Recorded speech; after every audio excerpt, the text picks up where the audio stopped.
Hi guys, so in this video we're going to build a diff for the Atom. The process is pretty much the same for any diff, whether it's on your clips, use any CLC, whatever you're using. It's all near as damn it the same. So once you got the diff out of the cart, you want to start by just stripping it down and cleaning all the parts. So just take this little M3 or whatever it is nut off the end, pull the out drive off, try not to drop all the washers. So first thing you want to do is just take the spur gear, pop all the diff balls into a brake cleaner lid like this. You basically just want to soak all of the parts, well, the diff plates, the diff balls. It would be awkward to get out. I normally use a driver to pop these through. Already lost one. It is worth using ceramic diff balls. I haven't got them in here just because I built this from the kit. They do last a lot longer before they flat spot and get rough, which is what you don't want on a diff. These gears are actually sided. There's one side that's easier to get the balls in and out of. You can see just by looking at the spur gear.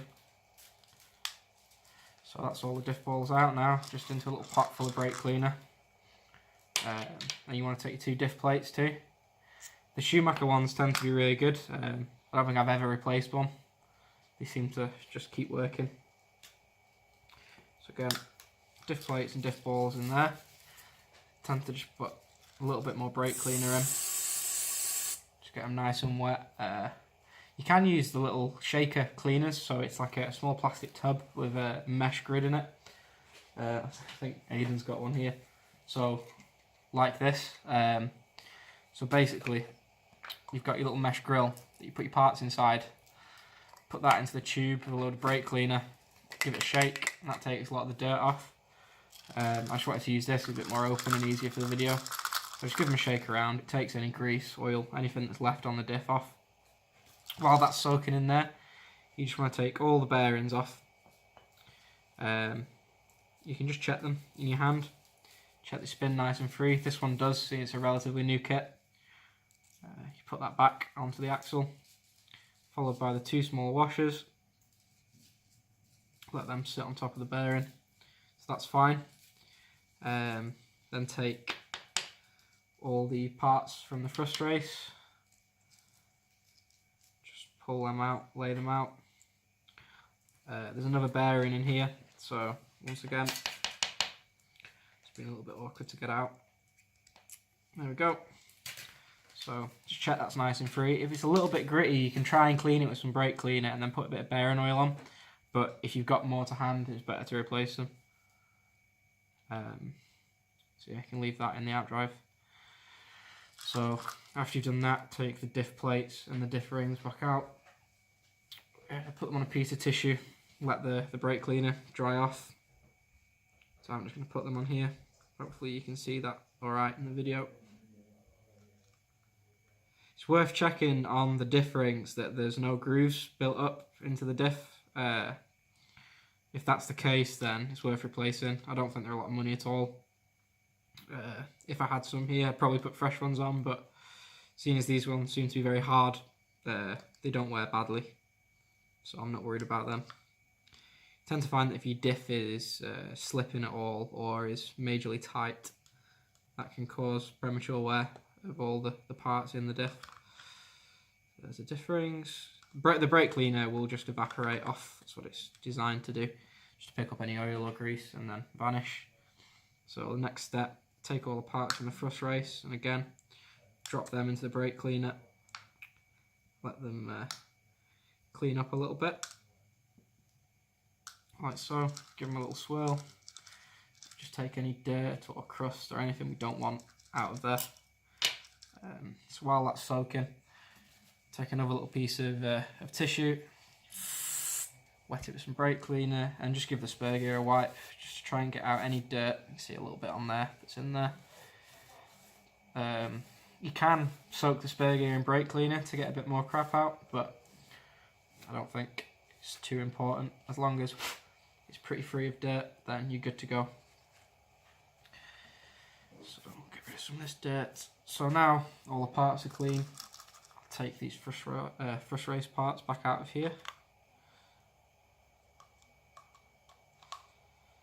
Just drop them onto the tissue again, just let them dry off a little bit. I'm going to give, there's still a little bit of old molly grease left on them, so I'm going to give them a little wipe with some tissue before I put them back into the car.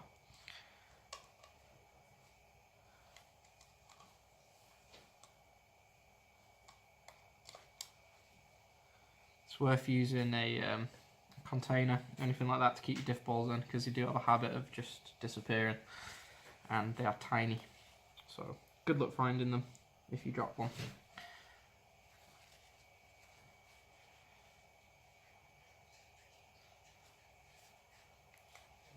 Just give them a wipe.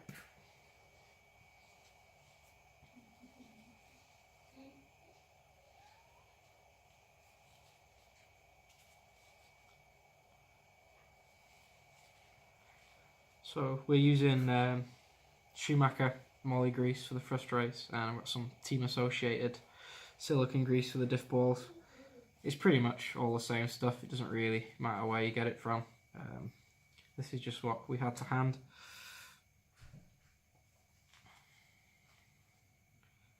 So that's all nice and clean now. So the next step is to find which side is spare gear to put the balls in.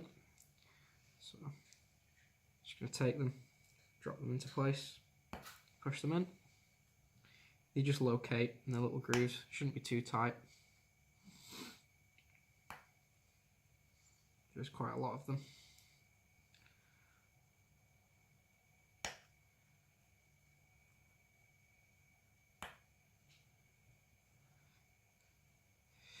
On the Atom, I found it's very rare you actually need to rebuild the diff. I mean, this one's not been done since I built the kit, and it was still absolutely fine. It's more just for this video that we've took it apart. That one's a little bit tight. Trying a different hole. There we go.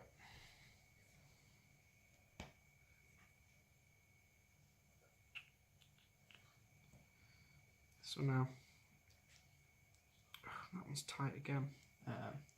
Can use, I try to avoid it, but just the tip of a driver, just to push the ball into place, like so. And then you want to take your axle and a diff plate that's nice and dry. You want to try and use the same side of the diff plate,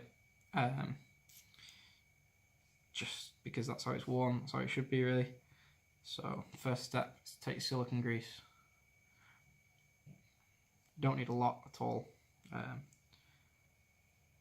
Tend to just run a little bead. Oh, hang on. Need to cut the tip off this. It's a new one. I didn't realise.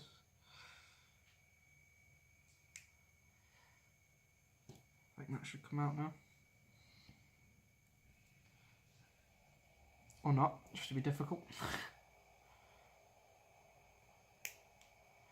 There we go. So now, you just want to run. Oh, it's a bit much. Just a small amount around the diff plate. Try and spread it out. I mean, that's a little bit thick, but it will spread out over time. Just try and get it nice and even all over.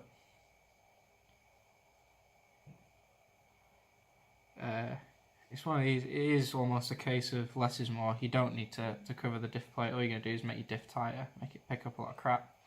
It's no good, you just end up with tight diff. So once that's on, try to run it around a little bit just to soak some into the balls. And the next step is to take your out drive again and your second diff plate. Just sit it onto the out drive.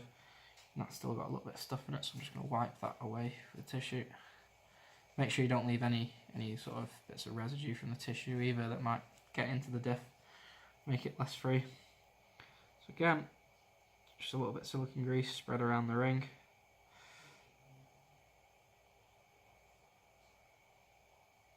It's quite, people have different methods to building diffs. I'm not saying this way is the correct way, it's just the way that I've always done it. So take your second bearing, place that into the out drive and onto the axle, give it a little spin, spread the grease out, and that's now nice and free. That feels good, doesn't feel gritty or anything. So the next step's the thrust race. Okay, so onto the thrust race. You start with this flange washer, sit that into the outdrive, and that's basically what your thrust race is going to build onto. So as you can see, these two here with the groove in, I've already greased these up with a small amount of molly grease. I'm going to take this one here, which has a larger groove first, sit that onto the axle. That's then followed by the small ball raced bearing. Yeah, excuse me, dropping it. And then that's then followed by the smaller grooved of the two grooved washers. Sits on top, and they push into the outdrive. And then you come to the conical washers. So the first one, as you can see, they're flanged onto one side. Well, not really flanged, more sort of concaved, as you can see there. So for the first one, you want the wider part to sit facing down, and then build them opposing each other. As you go up the diff, there should be 5. And then the last one here, followed by your 5.5mm nut, which is an eye lock, stops it coming undone, and your diff loosening while you're running. And then tighten the diff up. You only want to tighten the diff up pretty loosely, due to the fact that you end up crushing all the diff balls at first race, ruining the washers, and then your diff won't be as good. So you can see there it's acting as a diff, but it's not very tight yet, but it's not slipping, which is a good sign. So once you get to this stage, you want to put it back in the car. I tend to, once I've built it, try and just run it up and down my sleeve like this, just to spread the grease out, just so everything's equal and as it should be. And then take your car, slide it back through the bearings. It's worth checking that these bearings are free and clean while you've got the diff out. You should be checking that pretty often anyway. That's just general maintenance. So take your large washer, place it on the end of the axle, followed by the outdrive. Now a lot of people, when they put this outdrive back on, either clamp it really tight against the bearings, which is bad, or have it too wide so there's lots of float in the axle, which again is bad. The ideal way to do it is if you have a feeler gauge, use a 0.25mm shim in this gap and then clamp it up against that, and that'll give you the perfect gap. I don't have a feeler gauge here, so I'm just going to do it just off practice. So that's reasonably tight there, and see where we're at. I don't know if you can see it on the camera, but there's an ever so slight amount of play, but it's not tight, which is as it should be. And then clamp this outdrive up really tight. Don't want it coming off in your race. So that's nice and tight now. So the next step is to take out your wheel screws, which, oh, wrong driver, sorry.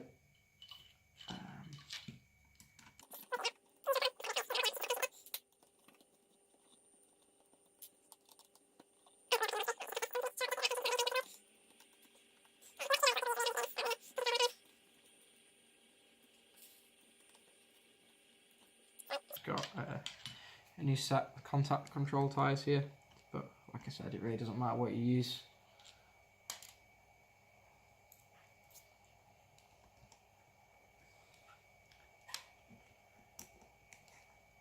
So I'm just going to nip that up just with the one screw. Like I said, you don't need all 3 unless you're putting your tyres back on anyway. It's just to make sure that you've got almost like a handle for setting your diff tension. So essentially the way you want the diff is that it's as loose as possible without slipping. Things you've got to bear in mind as well is we're only using 13.5 blinky. It's not a power class. You don't use a lot of power. So currently that diff is actually set quite well actually, but I will slacken it off to show you what you can come across. So now the diff is really free, however I can hold the spur gear in that wheel and rotate that wheel so the diff's slipping. So I need to be tighter. So just by using the 5.5mm nut on the end, just tighten that up a little bit more. Again, it's free, but it's still slipping. And it's almost like a trial and error process to get this to the right tension. So it's still free and still slipping. So I generally just go in sort of half turns, just to get that set to the right tension. Now that isn't slipping, but it's perhaps a little bit too tight. So I'm just going to back it off just a touch. That's perfect there. If you really lean on it, it'll slip, but I mean, to me, that's fine. You're never going to put that much load on through a little motor like what we're using. And that's your diff set and built, ready to go. Thank you.